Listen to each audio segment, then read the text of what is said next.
Continuamos hoy, amigo oyente, viajando por el libro de Apocalipsis. Al llegar hoy a nuestro estudio, abrimos nuestras Biblias en el capítulo 13, versículo 2, y confío que usted ya haya buscado su Biblia y la tenga lista en esta porción.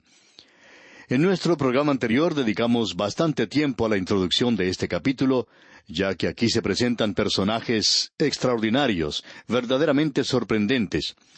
Aquí tenemos dos bestias, y son terribles en realidad.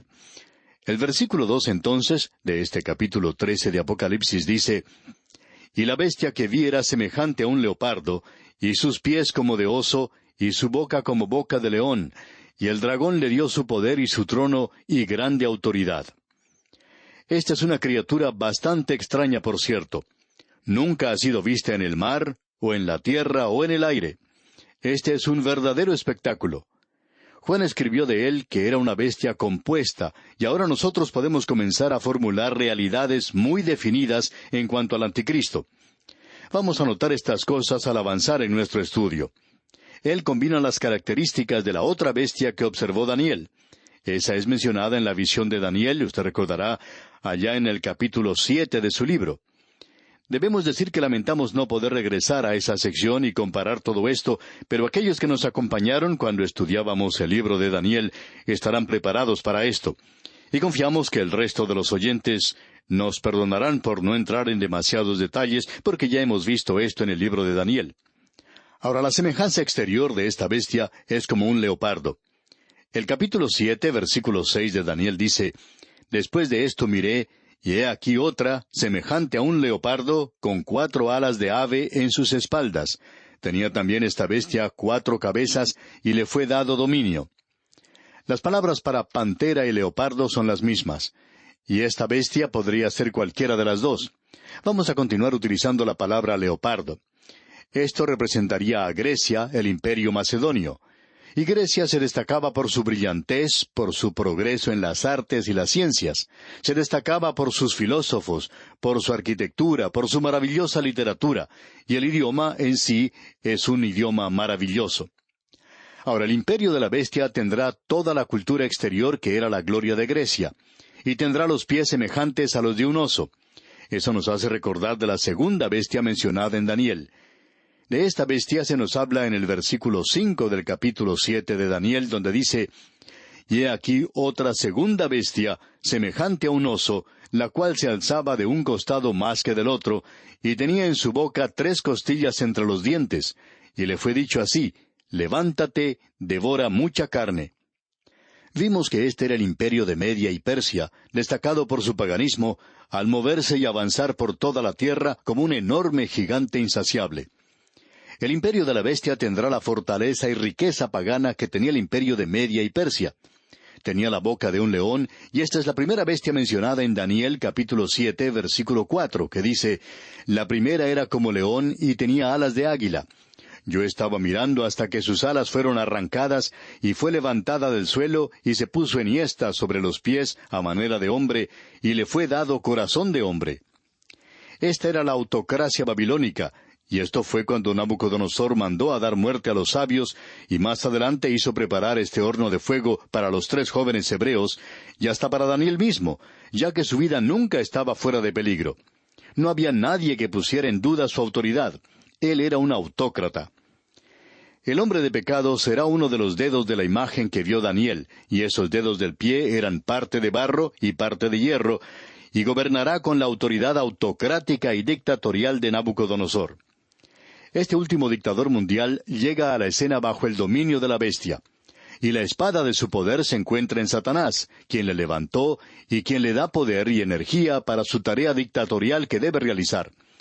Esto es lo más cercano a la encarnación de Satanás que aparece en las Escrituras. Usted recuerda que Lucas dijo que Satanás había entrado a Judas Iscariote en Lucas capítulo 22, versículo 3. Cristo también utilizó un lenguaje similar cuando habló de Simón Pedro en Mateo, capítulo 16, versículo 23. Y el hombre de pecado es la encarnación de Satanás. Hablando honradamente, amigo oyente, podemos decir que él es la encarnación de Satanás. Satanás, por cierto, que ha entrado dentro de él. Esto es algo que el apóstol Pablo dijo en su segunda epístola a los Tesalonicenses, capítulo 2, versículos 9 y 10, los cuales leemos a continuación. inicuo, cuyo advenimiento es por obra de Satanás, con gran poder y señales y prodigios mentirosos, y con todo engaño de iniquidad para los que se pierden, por cuanto no recibieron el amor de la verdad para ser salvos. Bien, amigo oyente, llegamos ahora a esta bestia salvaje que se menciona en Apocalipsis. Vemos que sufre una herida mortal, pero el versículo 3 de este capítulo 13 de Apocalipsis nos dice: «Vi una de sus cabezas como herida de muerte, pero su herida mortal fue sanada, y se maravilló toda la tierra en pos de la bestia». Este versículo, junto con el que aparece allá en el capítulo 17, versículo 8, ha llevado a muchos a pensar que Satanás en realidad hace resucitar a la bestia de los muertos. El versículo 8 del capítulo 17 dice: «La bestia que has visto era y no es, y está para salir del abismo e ir a perdición. Y los moradores de la tierra, aquellos cuyos nombres no están escritos desde la fundación del mundo en el libro de la vida, se asombrarán viendo la bestia que era y no es y será». A causa de estas dos escrituras, hay quienes han tomado la posición de que la bestia es en realidad resucitada de los muertos por Satanás. Pero, amigo oyente, eso no puede ser. La razón por la cual no puede ser es que Satanás no tiene poder para hacer resucitar a los muertos. Esto es algo que no se le ha dado a él. El Señor Jesucristo es el único que puede resucitar a los muertos. Él dijo: de cierto os digo, el que oye mi palabra y cree al que me envió, tiene vida eterna, y no vendrá a condenación, mas ha pasado de muerte a vida. Esas palabras las encontramos en Juan capítulo 5, versículo 24. Y en el versículo 21 de este mismo capítulo del Evangelio según San Juan, él dice: «Porque como el Padre levanta a los muertos y les da vida, así también el Hijo a los que quiere da vida». Y luego en los versículos 28 y 29 del mismo capítulo 5 del Evangelio según San Juan, leemos: «No os maravilléis de esto, porque vendrá hora cuando todos los que están en los sepulcros oirán su voz, y los que hicieron lo bueno saldrán a resurrección de vida, mas los que hicieron lo malo a resurrección de condenación». Lo importante de notar aquí es que sólo el Señor Jesucristo puede resucitar los muertos. Satanás no lo puede hacer. Así es que damos por sentado que aquí tenemos una resurrección falsa.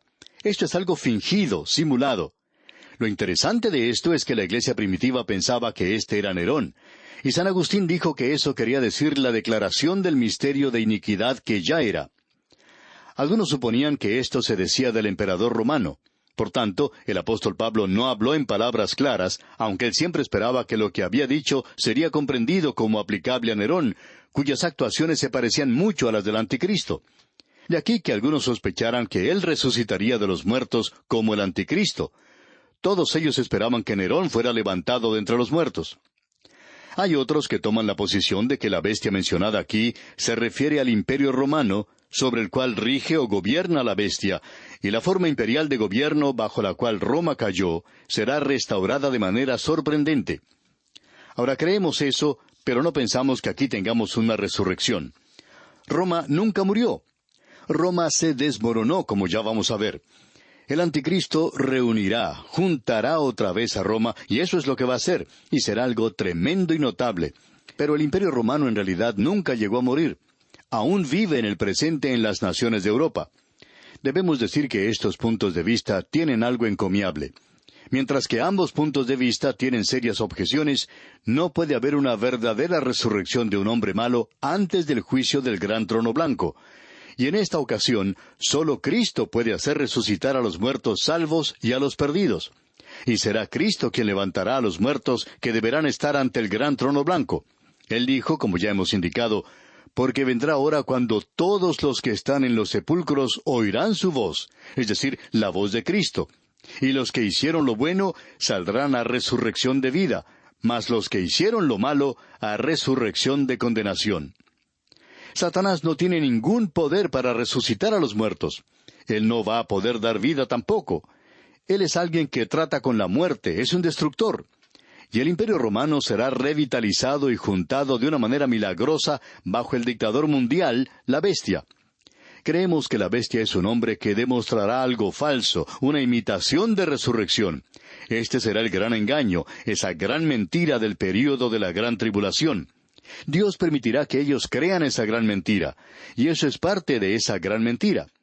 Amigo oyente, ellos no quieren aceptar la resurrección de Cristo, pero por cierto que van a aceptar la resurrección del anticristo, y eso será algo falso. Ahora, en Apocalipsis se nos dice que su herida mortal fue sanada, aquí en el versículo 3 del capítulo 13. Esto demuestra la imitación blasfema de la muerte y resurrección de Cristo, y en aquel día saldrá la proclama o grito, ¿qué ha hecho Cristo que el anticristo no haya hecho? Nadie puede imitar la resurrección. Bueno, ellos pueden imitarla, pero no la pueden duplicar. Pero aún así, el anticristo va a duplicarla de tal manera que va a engañar al mundo. Es una gran mentira. Nosotros decimos hoy que Cristo ha resucitado, y ellos se jactarán en aquel día y dirán, también ha resucitado el anticristo. El imperio romano saltará otra vez a la existencia bajo la mano cruel de un hombre que falsificó una resurrección, y un mundo crédulo que ha rechazado a Cristo, finalmente acepta y cree tal falsedad. Amigo oyente, ahora comenzamos a tener aquí un cuadro compuesto.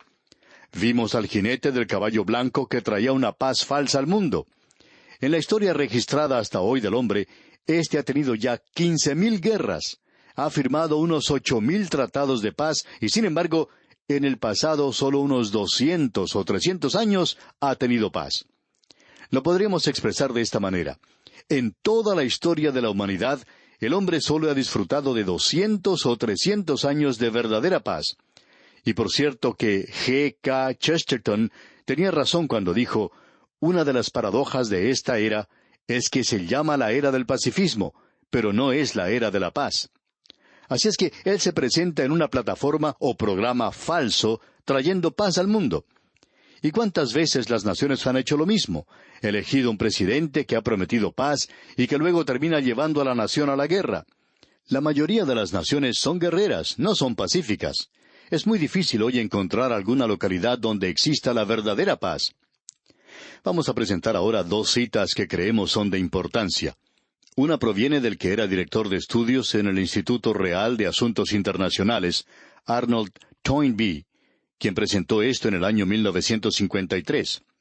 Él dijo, al obligar a la humanidad a desarrollar armas cada vez más letales y al mismo tiempo hacer que todos los habitantes del mundo dependan más y más unos de los otros económicamente, tecnológicamente han llevado a la humanidad a tal grado de angustia que estamos listos ya para deificar a cualquier César nuevo que llegue a tener éxito en dar al mundo unidad y paz. Hasta aquí la cita del señor Toynbee. Y eso será todo lo que el anticristo tenga que ofrecerle al mundo cuando venga. Él dice, yo voy a darles paz. Y todos van a decir, aleluya, y le elegirán para que ocupe ese alto cargo. Así es como se realiza en la mayoría de los países, y nos suponemos nosotros ser personas de mucha cultura, bien educados. Suponemos que nuestra nación es muy sofisticada y civilizada. El mundo colocará al anticristo en el poder. Ahora, el obispo Fulton J. Sheen dijo lo siguiente, el anticristo vendrá disfrazado como un gran humanitario. Él hablará de paz y prosperidad y de abundancia, no como un medio de llevarnos a Dios, sino como un medio en sí. Él llegará a justificar psicológicamente la culpa que uno siente, hará que los hombres se avergüencen si sus contemporáneos dicen que no son tolerantes y liberales. Él hará correr la mentira de que el hombre nunca será mejor hasta que haga una sociedad mejor. Hasta aquí las palabras del obispo Sheen.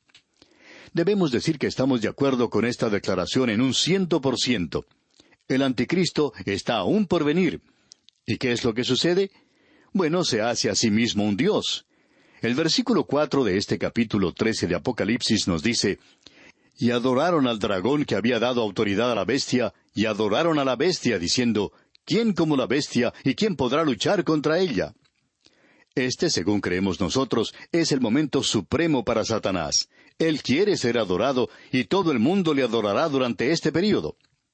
Amigo oyente, si el Espíritu de Dios quitara sus manos del mundo en el presente, si las quitara de usted y de mí, tememos que muchos de nosotros nos encontraríamos en una posición de apartarnos de Dios, y si se apareciera el anticristo, le seguiríamos a él como sigue un perro bien amaestrado a su amo.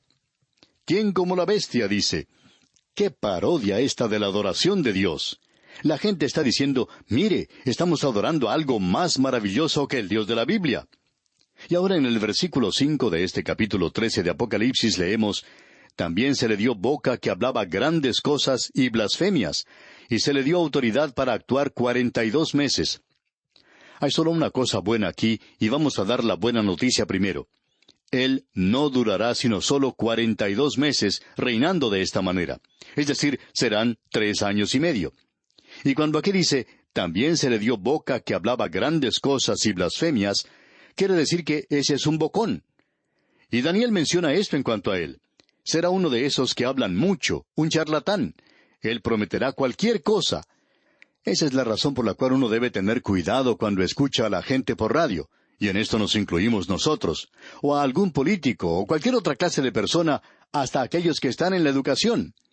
Amigo oyente, es necesario que probemos todo aquello que oímos en el presente. El anticristo será un charlatán, va a tener carisma, y va a ser capaz de promoverse a sí mismo para obtener el favor de este mundo que rechaza a Cristo.